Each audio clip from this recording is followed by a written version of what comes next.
राजस्थान में बीजेपी के नेताओं ने अपने बच्चों के लिए 30-30, 40-40 लाख रुपए में नीट के पेपर खरीदे और जो वो कांग्रेस पर इल्ज़ाम लगा रहे थे वही इल्ज़ाम अब कांग्रेस उन पर लगा रही है। हमें इल्ज़ाम लगाने की भी ज़रूरत नहीं, उन्हीं की पुलिस थी, उन्हीं का शासन था, उन्हीं का प्रशासन था, उन्हीं ने उन आदमियों को पकड़ा है। उसने अपने बच्चे के लिए, एक हमारे जम्वा रामगढ़ के एमएलए बीजेपी के, उन्होंने अपने बच्चे के लिए ख़रीदा, उन्हीं के सपोर्टर दो ने खरीदा। 4-4 बच्चों के नीट में एडमिशन हुई। खंडेर नगरी चौपट राजा क्या चल रहा है आज? एनटीए है, एनटीए गवर्नमेंट बॉडी तो है नहीं, जो नेशनल टेस्ट हाउस जो एजेंसी बना रखी है वो गवर्नमेंट बॉडी तो है नहीं। It is registered under a cooperative society, वो कोऑपरेटिव सोसाइटी है, सब बीजेपी वाले उसमें भरे हुए हैं, एग्जाम दिला रहे हैं। तो ये तो देर नगरी चौपट राजा है, वो तो सब जगह से चीटिंग हो रही है। इन बच्चों का 23 लाख बच्चों का आपने भविष्य अंधकार में कर दिया। इसके लिए कौन जिम्मेवार है? वही जिम्मेवार है तो वो अपना कम से कम इस्तीफा तो दें। इस्तीफा देने के लिए तैयार नहीं है ये बीजेपी वाले। क्या करेंगे हम? इन बच्चों का क्या करें जिनका भविष्य आपने अंधकार में कर दिया? वो बच्चियां रो रही हैं फ़ोन टेलीविज़न के ऊपर, सोशल मीडिया पर कि हम 2-2 साल से कहीं बाहर नहीं गए, कोई पार्टी नहीं करी, हमारे पेरेंट्स बाहर नहीं गए। इसके लिए कौन जिम्मेवार है?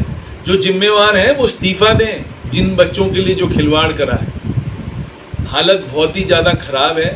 अब देखिए, अब आपके पहले क्या कहा था, कोई दिक्कत नहीं है। 2 महीने पहले, चुनावों से पहले तो कोई दिक्कत नहीं होती, चुनाव हो जाते हैं उसके बाद प्रधानमंत्री अनाउंस कर देते हैं पेट्रोल डीजल के प्राइसेस बढ़ा दिए। अब आप कह रहे हैं सोना मत खरीदो, अब आप कह रहे हो बाहर ट्रैवल मत करो।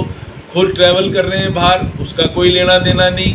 कभी चीफ मिनिस्टर कहता है मैं तो 2 गाड़ियों से घूम रहा हूँ, और चीफ मिनिस्टर दर्शन करने के लिए, भगवान जी के दर्शन करने के लिए हेलीकॉप्टरों में घूम रहे हैं, कहीं हेलीकॉप्टरों स्वेरिंग इन सेरेमनी में जा रहे हैं। तो इसमें क्या डीजल पेट्रोल खर्च नहीं हो रहा है?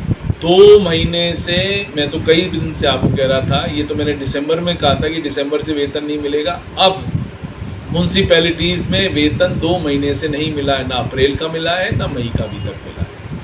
और ये आप मान के चलो आने वाले दिनों में, इधर तो ये अनाउंस कर रहे हैं कि हम भर्तियां करेंगे। अरे भर्तियां किसकी करोगे जब आप वेतन ही दे पाओगे? तो भर्तियां किस चीज़ की करोगे आप भर्तियां तो नई भर्तियां करने की बात कर रहे हो, उधर आप वेतन नहीं दे पा रहे हो, ठेकेदारों के पैसे नहीं दे पा रहे हो, सब काम बंद हैं, तीनों डिपार्टमेंट्स में सब काम बंद हैं, कोई काम हो नहीं रहे, ज़मीन पर कोई काम नहीं हो रहे।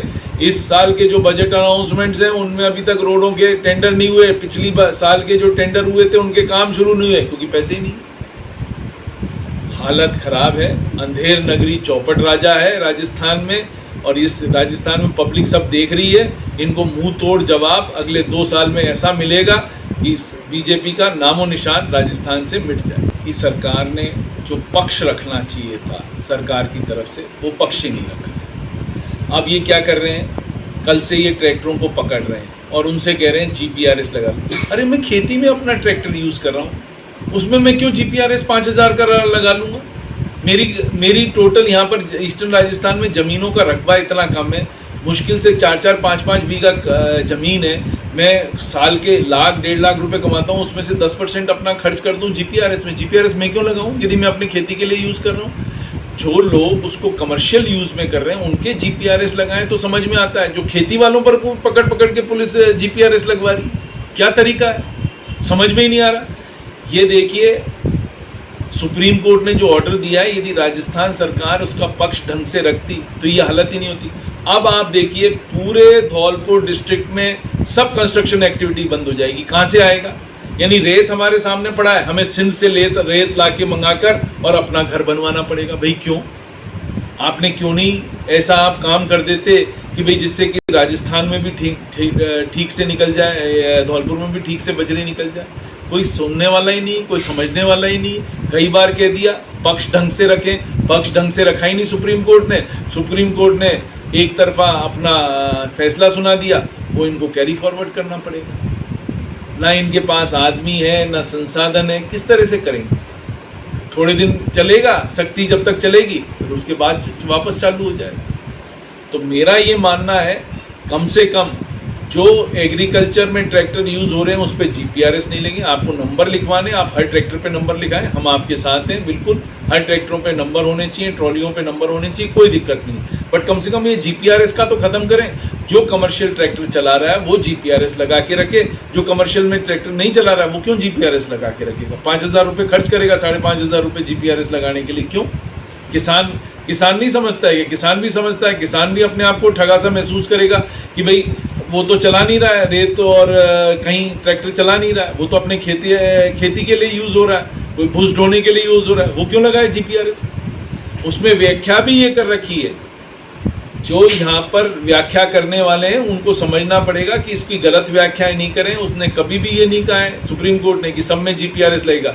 जीपीआरएस उसी में लगेगा जो ट्रैक्टर कमर्शियल एक्टिविटी में चलेंगे, वो जीपीआरएस। बेरोजगार हो गए, सरकार के पास कोई योजना नहीं है कि उनको रोजगार दिए जाए, सरकार के पास कुछ भी नहीं है। यदि बेरोजगार होगा युवक तो क्या होगा? आपको लॉ एंड ऑर्डर की सिचुएशन से आपको हमको सबको जूझना पड़ेगा। सरकार के पास कोई प्रोग्राम नहीं है कि किस तरह से ये रोज़गार जो उन्होंने ख़त्म करा है, वहाँ से जो जिनका रोज़गार ख़त्म हुआ वो बेरोज़गारों को किस तरह से वो नौकरी देंगे? कोई प्रोग्राम है? कुछ है?